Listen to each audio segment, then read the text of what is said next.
प्यारे बच्चों, कैसे हो आप सब। आई होप आप सब बहुत अच्छे होगे और अपनी एग्जाम की प्रिपरेशन भी बहुत मजे से कर रहे होगे। तो बच्चों, आज हम आपके लिए एक बहुत ही important topic quadratic root comparison की वीडियो लेके आए हैं। तो ये टॉपिक बैंक एग्जाम्स का एक बहुत ही वेल स्टैब्लिश्ड पैटर्न है। तो आओ समझते हैं कि क्या कॉन्सेप्ट है ये। तो बच्चों, आगे बढ़ने से पहले मेरी एक छोटी सी रिक्वेस्ट पूरी कर दो आप, कि अगर अभी तक आपने हमारा चैनल सब्सक्राइब नहीं किया है तो प्लीज बिना देर किए सब्सक्राइब कर दो, ताकि फ्यूचर में कोई भी वीडियो हम अपलोड करें तो उसकी नोटिफिकेशन जल्द से जल्द आपको मिलती रहे। तो क्वाड्रेटिक इक्वेशन हमने अपने स्कूल टाइम में पढ़ा होता है। तो एक स्टैंडर्ड क्वाड्रेटिक इक्वेशन देखने में ऐसा दिखता है। तो तीन टर्म होते हैं उसमें जनरली, और यहां पे देखो दो साइन होते हैं। हर बार साइन प्लस प्लस हो जरूरी नहीं है, साइन कुछ भी हो सकता है। Plus minus, minus plus, plus plus, यानी कि चार अलग अलग कॉम्बिनेशंस हो सकते हैं साइन के। तो बात क्या है कि इस तरह के क्वेश्चन में हमारे सामने दो क्वाड्रेटिक इक्वेशन दी जाती है और हमसे एक्सपेक्टेड होता है कि हम उन दोनों क्वाड्रेटिक इक्वेशन की रूट जल्द से जल्द निकाल के उन रूट्स को कंपेयर करें। तो बच्चों, बेसिकली हम ये सीखने जा रहे हैं कि किसी भी क्वाड्रेटिक इक्वेशन के ये जो साइन है ना, ये जो टर्म्स के पहले साइन बने होते हैं, इन साइन को देख के बिना एक्चुअली रूट निकाले हम रूट्स के नेचर को प्रिडिक्ट कर पाते हैं। तो आओ समझते हैं कॉन्सेप्ट। तो इस तरह के क्वेश्चन में जो क्वाड्रेटिक इक्वेशन हमें दिए जाते हैं उसमें एक्स स्क्वायर का जो कोएफिशिएंट होता है वो पॉजिटिव होता है। हमेशा तुम्हें पॉजिटिव ही देखने को मिलेगा। ज्यादातर टाइम एक्स स्क्वायर का कोएफिशिएंट 1 रखा जाता है, लेकिन नंबर भी हो सकता है। अब देखो हम क्या कॉन्सेप्ट की बात कर रहे हैं। किसी भी क्वाड्रेटिक इक्वेशन के दो रूट होते हैं। तो मान लो कि उन दो रूट को हम अल्फा और बीटा से डिनोट करते हैं। तो हमने स्कूल टाइम में पढ़ा होता है कि दोनों रूट का जो सम होता है वो माइनस बी अपॉन ए होता है, और दोनों रूट का प्रोडक्ट सी अपॉन ए होता है। तो मान लो कि सी एक नंबर है, यानी सी अपने आप में पॉजिटिव है और ए अपने आप में पॉजिटिव हो, तो अगर तुम दोनों रूट के प्रोडक्ट को देखोगे, मान लो कि पहली इक्वेशन, अगर कांस्टेंट टर्म के पहले पॉजिटिव साइन होगा तो इसका मतलब क्या है, ए भी पॉजिटिव सी भी पॉजिटिव, यानी पॉजिटिव अपॉन पॉजिटिव, यानी दोनों रूट का प्रोडक्ट पॉजिटिव आ रहा है।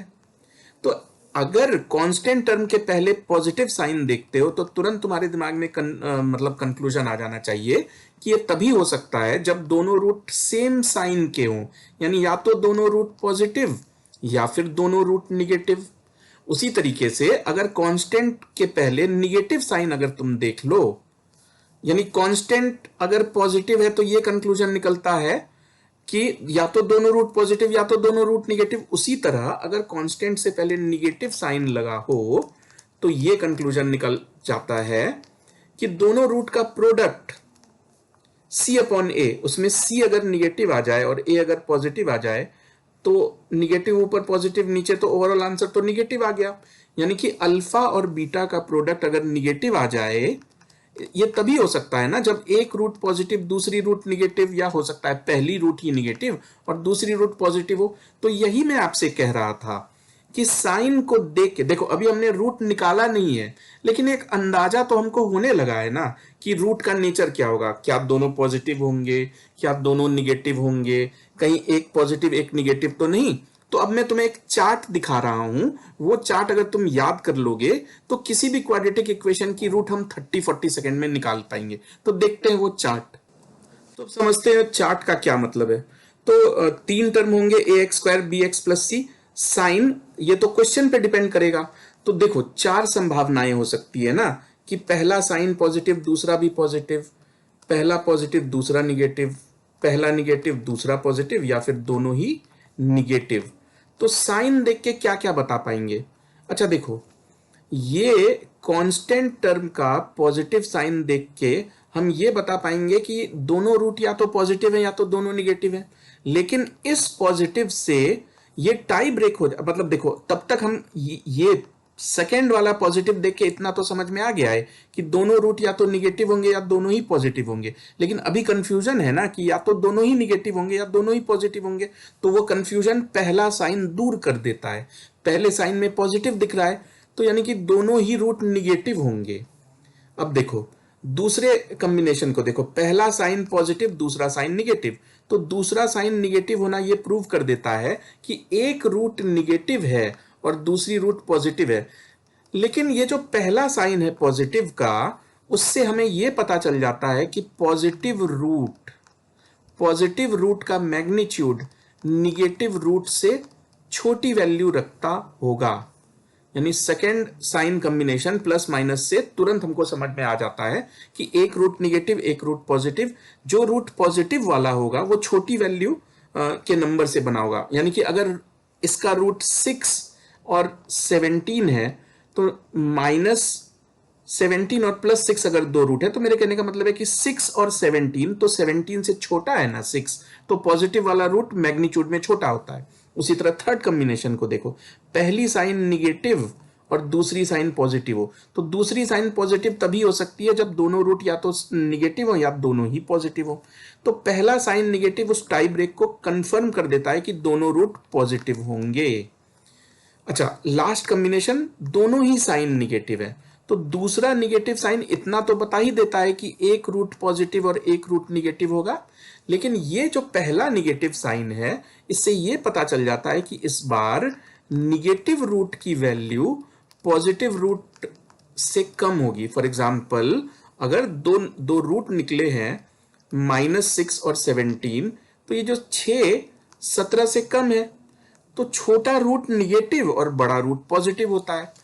तो हम अच्छे से अभी देखेंगे क्वेश्चन को, तो शायद आप और अच्छे से समझ पाओगे। तो बच्चों, आगे बढ़ने से पहले आपसे एक्सपेक्टेड है कि आप ये चार्ट याद कर लो। तो बच्चों, जनरली स्कूल में हमने रूट्स मिडिल टर्म स्प्लिटिंग के हेल्प से सीखी होती है। यानी ax² + bx + c = 0 के रूट्स निकालते वक्त हम दो ऐसे नंबर के बारे में सोच रहे होते हैं जिनका प्रोडक्ट a × c आ रहा हो और जिनका सम या डिफरेंस, क्योंकि ये साइन हमारे कंट्रोल में तो है नहीं, ये तो क्वेश्चन वाला तय करेगा कि कहाँ पे कौन सा साइन होगा। तो जनरली मिडिल टर्म स्प्लिटिंग में यही हो रहा होता है कि हम दो ऐसे नंबर गेस करते हैं जिनका प्रोडक्ट एक खास नंबर हो और जिनका सम या डिफरेंस ये बीच वाला कोएफिशिएंट b हो। तो अब हम इसी का एक बहुत ही फास्ट वर्जन देखने जा रहे हैं। तो देखो बच्चों, हम मिडिल टर्म स्प्लिटिंग का यूज ना करते हुए साइन प्रिडिक्शन की मेथड से बहुत जल्दी रूट कैसे निकाला जाता है ये तुम्हें बताता हूं। तो यहाँ पे दो क्वाड्रेटिक दे रखी है। यहाँ ध्यान देने लायक बात यह है कि x² का कोएफिशिएंट 1 नहीं है, दोनों जगह 3 है। तो देखते हैं कि क्या कॉन्सेप्ट है। तो पहली इक्वेशन 3x² - 5x - 2 = 0 है। वहीं दूसरी इक्वेशन 3y² - 16y + 21 = 0 है। तो अब करना क्या है देखो, तो अभी हमने साइन वाला चार्ट याद किया है, तो ये जो निगेटिव साइन है इससे प्रूव हो जाता है कि एक रूट पॉजिटिव और एक रूट निगेटिव होने जा रहा है। जबकि ये जो पहला निगेटिव साइन है ये प्रूव कर देता है कि निगेटिव रूट को नंबर की तरह देखा जाए तो वो एक छोटा नंबर होना चाहिए। अब देखो, हम रूट पहले ढूंढ के तो लाएं, तो रूट कैसे ढूंढोगे? तो रूट ढूंढते वक्त अब साइन को दिमाग से निकाल दो कि कहां पॉजिटिव है कहां निगेटिव है। वो साइन की मदद से हमने रूट को प्रिडिक्ट कर लिया ना, अब साइन को भूल जाओ थोड़ी देर के लिए। 3 × 2, यानी अब दो नंबर के बारे में सोचो जिनका प्रोडक्ट 3 × 2, वैसे तो 2 के सामने निगेटिव लिखा हुआ है लेकिन अभी हम पॉजिटिव निगेटिव की बात नहीं कर रहे। 3 × 2 यानी दो ऐसे नंबर जिनका प्रोडक्ट 6 हो और 2 के पीछे निगेटिव साइन लिखा हुआ है, जिनका डिफरेंस, ये x का कोएफिशिएंट, x के पहले क्या लिखा हुआ है 5, तो दो ऐसे नंबर जिनका प्रोडक्ट 6 हो और जिनके बीच का अंतर 5 होता हो, तो वो दो नंबर क्या है 6 और 1 है, 6 और 1। अब हम पहले ही समझ गए थे कि जो बड़ा नंबर होगा वो पॉजिटिव रूट बनेगा, यानी ये जो 6 है ना इसको पॉजिटिव बना दो और ये जो 1 है इसको निगेटिव बना दो। लेकिन x² का कोएफिशिएंट 1 तो नहीं है, 3 है। तो अब इस दोनों रूट को 3 से डिवाइड कर दो, तो ये देखो दोनों रूट आ गए 6/3 यानी कि 2 और -1/3, तो ऑलरेडी इसको और सिंप्लीफाई किया नहीं जा सकता है। तो पहले क्वाड्रेटिक के दोनों रूट आ गए 2, -1/3, दूसरे क्वाड्रेटिक में यही करेंगे। साइन को देख के पहले ही मेंटली समझ जाओ कि रूट कैसे होने जा रहे हैं। तो दूसरा साइन पॉजिटिव है, यानी कि या तो दोनों रूट पॉजिटिव होते या तो दोनों निगेटिव होते। पहला साइन निगेटिव प्रूव कर देता है कि दोनों ही रूट पॉजिटिव होने जा रहे हैं। अब हम फैक्टराइजेशन करेंगे। दो ऐसे नंबर के बारे में सोचो जिनका प्रोडक्ट 3 इंटू 21 यानी कि 63 होता है, और जिनका सम ही क्यों, क्योंकि 21 के पहले प्लस का साइन है, जिनका सम 16 होता है। तो वो दो नंबर है 9 और 7। अब क्योंकि पहले ही हम समझ गए थे कि दोनों रूट पॉजिटिव है, तो एक पॉजिटिव 9 को दे दो, एक पॉजिटिव 7 को दे दो। ठीक है, तो अब वाई स्क्वायर का कोएफिशिएंट भी तो 1 नहीं है, 3 है ना। तो फाइनल रूट निकालने के लिए दोनों नंबर को 3 से डिवाइड कर दो, तो इसके दो रूट आ गए 3 और 7/3। तो अगर तुम y के दोनों रूट को देखोगे, देखो y का पहला रूट है 3, 2 और -1/3 दोनों से बड़ा है ना। दूसरा रूट है 7/3, 7/3 की वैल्यू आती है 2.33। तो 2.33 भी x के दोनों रूट से बड़ी वैल्यू रखता है, यानी हम साफ साफ देख पा रहे हैं कि y की दोनों वैल्यूज x की दोनों ही वैल्यूज से बड़ी वैल्यू है, यानी कि ऑप्शन 1 सही जवाब है इसका। तो देखते हैं दोनों क्वाड्रेटिक को। पहले साइन की तरफ ध्यान दो, यहां दोनों साइन पॉजिटिव है, यानी कि पता चल गया कि दोनों ही रूट निगेटिव होने जा रहे हैं, बस रूट को ढूंढ के लाओ। एक्स स्क्वायर का कोएफिशिएंट 1 है। तो अब दो नंबर के बारे में सोचो जिनका प्रोडक्ट 1 इंटू 8 यानी कि प्रोडक्ट 8 होता हो, और 8 के पहले पॉजिटिव साइन है, यानी जिनका प्रोडक्ट 8 और जिनका सम ये वाला 6 होता हो। तो वो दो नंबर क्या है, 4 और 2। एक्स स्क्वायर का कोएफिशिएंट 1 है, तो 1 से डिवाइड करो चाहे ना करो, क्या फर्क पड़ता है, तो डिवाइड नहीं ही करते हैं। तो दोनों दो नंबर आ गए 4 और 2, इनको निगेटिव साइन अलॉट कर दो, तो इसके दो रूट बहुत जल्दी आ गए। यही अब दूसरे पे अप्लाई करते हैं। साइन दोनों की पॉजिटिव है, यानी कि दोनों ही रूट निगेटिव होने जा रहे हैं।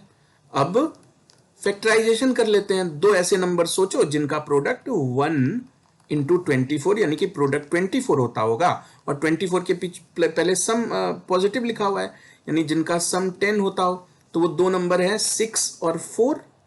अब वाई स्क्वायर का कोएफिशिएंट तो 1 ही है, तो 1 से क्या ही डिवाइड करोगे।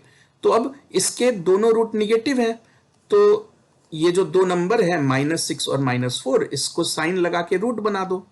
तो देखो पहले के दोनों रूट है -4 -2, और दूसरे के रूट है -6 -4। y के पहले रूट को देखो, -6 को देखो, तो -6 -4 और -2 दोनों से छोटा है, यानी लगता है कि y is less than x। लेकिन y की दूसरी रूट को देखो -4, तो y की भी रूट -4 है और x की भी एक रूट -4 है, यानी एक सिचुएशन में y और x को बराबर भी बताया जा सकता है। यानी दोनों को अगर मिला दो तो नेट कंक्लूजन यही आ रहा है ना कि y या तो x के बराबर है या फिर x से छोटा है। तो इसका सही जवाब ऑप्शन 4 हो गया। इस वाले को देखते हैं, पहले क्वाड्रेटिक को। तो पहले क्वाड्रेटिक के साइन को देखो, पॉजिटिव निगेटिव। तो दूसरी जो निगेटिव साइन है उससे इतना पता चल गया था कि एक रूट पॉजिटिव एक रूट निगेटिव। जो पहला पॉजिटिव साइन है उससे पता चल जाता है कि पॉजिटिव वाली रूट निगेटिव वाली रूट से छोटी होने वाली है। अब वो दो नंबर ढूंढ के लाओ। एक्स स्क्वायर का कोएफिशिएंट 4 है, तो पहले दो नंबर सोचो जिनका प्रोडक्ट 4 इंटू 15 यानी कि प्रोडक्ट 60 होना चाहिए, और 15 के पहले निगेटिव साइन है ना, यानी कि प्रोडक्ट 16 और डिफरेंस होना चाहिए 4। तो वो दो नंबर है 10 और 6। अब क्योंकि पॉजिटिव एक छोटा नंबर होगा तो ये 6 पॉजिटिव को पकड़ा दो और 10 निगेटिव को पकड़ा दो, लेकिन क्योंकि एक्स स्क्वायर का कोएफिशिएंट 4 है तो हम 4 से डिवाइड भी करेंगे। तो इसके दोनों रूट आ गए 1.5, पहली रूट है 1.5 और दूसरी रूट है -2.5। अब दूसरे क्वाड्रेटिक को देखते हैं। तो दूसरे क्वाड्रेटिक के का दूसरा वाला साइन पॉजिटिव है, यानी कि या तो दोनों रूट पॉजिटिव या तो दोनों रूट निगेटिव होते हैं। पहला साइन निगेटिव ये प्रूव कर देता है कि दोनों ही रूट पॉजिटिव होने जा रहे हैं। अब बस वो दो नंबर ढूंढ के लाओ, दो ऐसे नंबर जिनका प्रोडक्ट 2 इंटू 15 यानी कि प्रोडक्ट 30 हो, और 15 के पहले सम पॉजिटिव साइन है, यानी जिनका सम 11 हो। तो वो दो नंबर हैं 6 और 5। 6 और 5 का प्रोडक्ट 30, सम 11 होता है। पहले ही समझ में आ गया था कि दोनों रूट पॉजिटिव होंगे, तो एक 6 पॉजिटिव को पकड़ा दो, एक 5 पॉजिटिव को पकड़ा दो। और वाई स्क्वायर का कोएफिशिएंट 2 है तो बाद में 2 से डिवाइड भी करना पड़ेगा। तो 6/2 यानी कि 3 एंड 5/2 यानी कि 2.5। तो y के 2 रूट आ गए, x के 2 रूट आ गए। तो y का जो पहला रूट है 3 वो दोनों से बड़ा है, यानी कि y x से बड़ा है। y का दूसरा रूट 2.5 वो भी x के दोनों रूट से बड़ा है। तो नेट कंक्लूजन यही है कि y is greater then x। Option 1 है इसका सही जवाब। देखते हैं पहले क्वाड्रेटिक को। साइन, पहला साइन निगेटिव, दूसरा साइन पॉजिटिव, यानी कि प्रूव हो गया कि दोनों ही रूट पॉजिटिव होने वाले हैं। अब वो दो नंबर ढूंढ के लाओ, दो ऐसे नंबर जिनका प्रोडक्ट 6 इंटू 12 यानी कि 72 होता है, और 12 के पहले पॉजिटिव साइन है ना, यानी कि प्रोडक्ट 72 होना चाहिए लेकिन सम 17 होना चाहिए। तो वो दो नंबर है 8 और 9। क्योंकि एक्स स्क्वायर का कोएफिशिएंट 6 है तो 6 से डिवाइड भी करना पड़ेगा।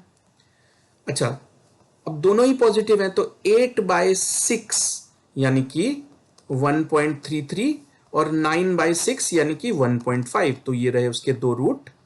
उसी तरह सेकेंड इक्वेशन को देखो, साइन वही है, निगेटिव पॉजिटिव है, तो यानी कि इसके भी दोनों रूट पहले से हम समझ पा रहे हैं कि पॉजिटिव होंगे, बस उनको उन दो नंबर को ढूंढ के लाना है। तो दो ऐसे नंबर जिनका प्रोडक्ट 20 इंटू 30 यानी कि प्रोडक्ट तो 600 होना चाहिए और 30 के पहले पॉजिटिव साइन है, लेकिन उनका सम 49 होना चाहिए। तो वो दो नंबर है 24 और 25। 24 इंटू 25 600 होता है, दोनों को जोड़ोगे तो 49 होता है। अब वाई स्क्वायर का कोएफिशिएंट लाके यहाँ पे डिवाइड कर दो, तो 24/20 की वैल्यू आ रही है 1.2। अब होना तो पॉजिटिव ही है तो 1.2 पहली रूट। 25/20 1.25 होना तो पॉजिटिव ही है तो इसकी दोनों रूट जल्दी समझ में आ गई। अब देखो x का पहला रूट है 1.33, वो y के दोनों वैल्यू से बड़ी वैल्यू रखता है। x की दूसरी वैल्यू है 1.5, वो भी y के दोनों वैल्यू से बड़ी है, यानी x हर हाल में y से बड़ी वैल्यू रखता है। तो इसका जवाब हो गया ऑप्शन 2। अब देखो बच्चों, इस क्वेश्चन में कुछ खास है। साइन को देखो, इसका साइन निगेटिव और इसका साइन भी निगेटिव है, यानी पहले क्वाड्रेटिक को देखोगे, पहले क्वाड्रेटिक को, तो x की एक वैल्यू पॉजिटिव और एक वैल्यू निगेटिव होगी, चाहे जो भी रूट आए, एक वैल्यू निगेटिव एक वैल्यू पॉजिटिव ही होगी ना। अब y का देखोगे तो y के भी 55 के पहले निगेटिव लिखा हुआ है, यानी कि y का भी एक रूट पॉजिटिव एक रूट निगेटिव होने जा रहा है। बिना कैलकुलेट किए ये शॉर्टकट समझ लो कि इसमें कंपैरिजन संभव ही नहीं है। एक रूट पॉजिटिव एक रूट निगेटिव होने से क्या होता है, अब जैसे इस x1 को लो, ये x1 है निगेटिव, ठीक है, और इस y1 को लो, ये भी निगेटिव है। तो सिर्फ इन दोनों को कंपेयर करते वक्त मैं ये कह सकता हूं कि y is greater then x।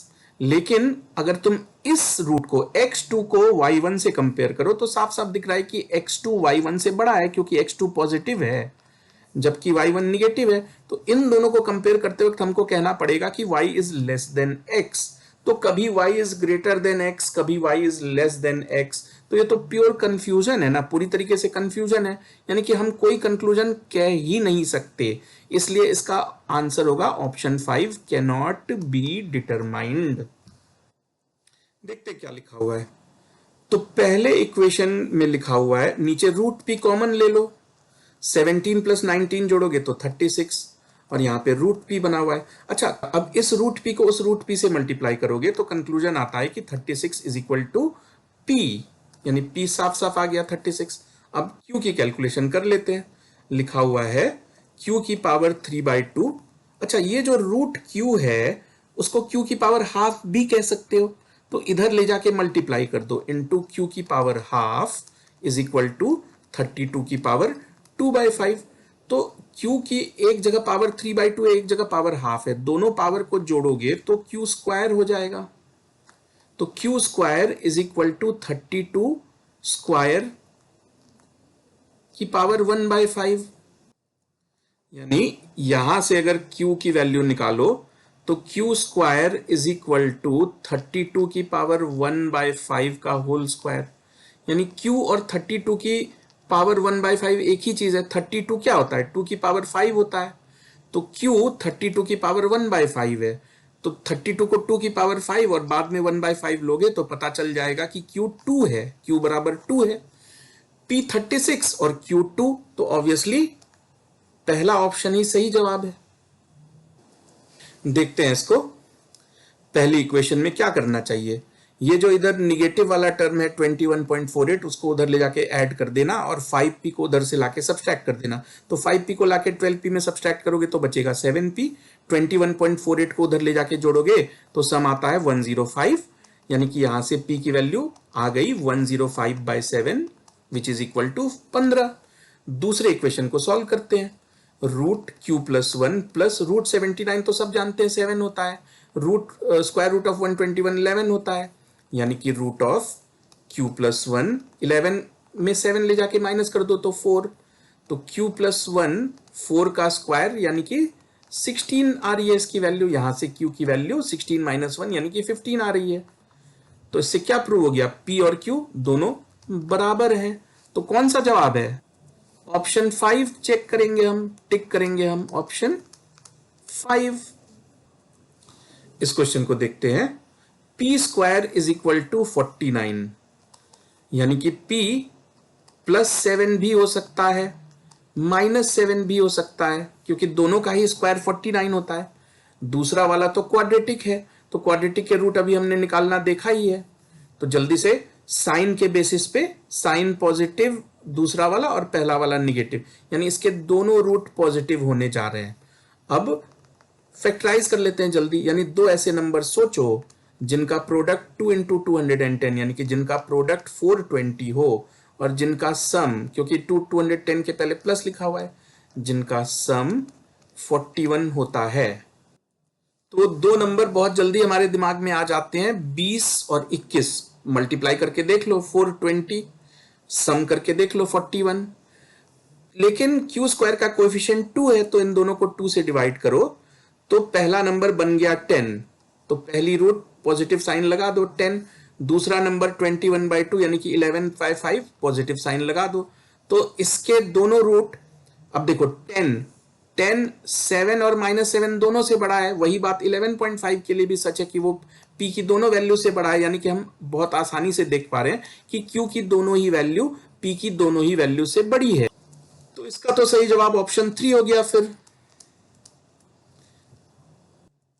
देखते हैं इस क्वेश्चन को। ये तो दो साइमल्टेनियस इक्वेशन दी हुई है, तो साइमल्टेनियस इक्वेशन सॉल्व करोगे तो एक ही साथ p और q की वैल्यू आ जाएगी। तो ऐसा करते हैं कि पहले इक्वेशन को 2 से मल्टीप्लाई करके दोबारा लिखते हैं, ताकि ये जो q का कोएफिशिएंट है ना, दोनों का मैच कर जाए। तो 13p - 8q is equal to 1 को वैसे का वैसा रहने दो, जबकि पहले को दोबारा मल्टीप्लाई 2 से मल्टीप्लाई करके लिखो। तो 6p - 8q प्लस 34 बनता है, वो 34 उधर ले जाके सब्सट्रैक्ट कर दो। अब देखो ऊपर वाले इक्वेशन में नीचे वाले इक्वेशन को माइनस करो, तो यहां माइनस हो जाएगा, यहां अल्टीमेटली प्लस हो जाएगा और यहां भी अल्टीमेटली प्लस हो जाएगा। तो जब तुम ऐड करोगे तो 13p - 6p यानी कि 7p, q और q कैंसिल हो जाएंगे। तो 7p इज इक्वल टू 35, यानी कि p की वैल्यू आ गई 5। अब p की वैल्यू आ गई, कहीं एक जगह सब्सटीट्यूट कर दो। 13p यानी कि 13 × 5 65, 65 - 8q - 1 इज इक्वल टू 0, यानी कि 64 इज इक्वल टू 8q, यानी कि q इज इक्वल टू 64/8 यानी 8। तो साफ साफ वैल्यू आ गई p 5 q 8। तो दिख रहा है कि p is less than q, तो सही जवाब होगा ऑप्शन 3। चलते हैं नेक्स्ट क्वेश्चन पर, देखते हैं इस क्वेश्चन को कैसे सॉल्व करना चाहिए। क्योंकि इसका जो टर्म है ना, मतलब जो कोएफिशिएंट्स यूज हुए हैं उसमें स्क्वायर रूट और ये सब दिख रहा है, तो प्रोडक्ट लेना उतना आसान नहीं है। तो इस बार हम मिडिल टर्म स्प्लिटिंग करेंगे। तो पहले इक्वेशन को अगर मैं ओपन करके लिखूं तो 3x² + 3x - √20x - √20 is equal to 0 value आ रही है। अब 3x कॉमन ले लो तो x + 1, और यहां -√20 कॉमन ले लो तो यहां भी x + 1 आ रहा है। तो ये हो गया 3x - √20 × x + 1 is equal to 0। तो x के जो दो रूट आ रहे हैं वो है √20/3 और -1।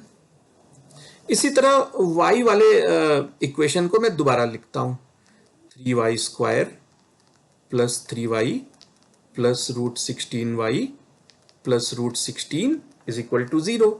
3y कॉमन ले लो, y प्लस 1, √16 कॉमन ले लो, फिर से y प्लस 1, यानी कि 3y plus √16 into y plus 1 is equal to 0। तो y के दो रूट्स आ रहे हैं माइनस √16/3 और -1। तो अब अगर तुम x और y की वैल्यूज को देखोगे तो x की एक वैल्यू -1 है, y की एक वैल्यू -1 है, यानी हम इतना कहने का हमारे पास मौका है कि x इक्वल टू y एक खास सिचुएशन में। लेकिन y की पहली रूट को देखो, √20/3, जो कि पॉजिटिव है, और y के दोनों रूट निगेटिव है, यानी x का पहला रूट y के दोनों रूट से बड़ा है। तो अगर इन दोनों इंफॉर्मेशन को कंबाइन कर दो तो x या तो y के बराबर है या तो y से बड़ा है। तो हमारा नेट कंक्लूजन यही आ रहा है ना कि x is greater than equal to y। तो इस बार हमारा सही जवाब हो गया ऑप्शन 4। तो बच्चों, आई होप कि इस वीडियो में आपको बहुत नई चीजें सीखने को मिली होगी और अब आप क्वाड्रेटिक इक्वेशन के रूट बहुत इजीली निकाल पाओगे। तो बच्चों, अगर चाहते हो कि ऐसी मजेदार ट्रिक्स आप तक पहुंचती रहे तो प्लीज हमारे चैनल को सब्सक्राइब करना मत भूलना। तो अब मैं मिलता हूं आपसे अगली वीडियो में, तब तक बने रहो हमारे साथ।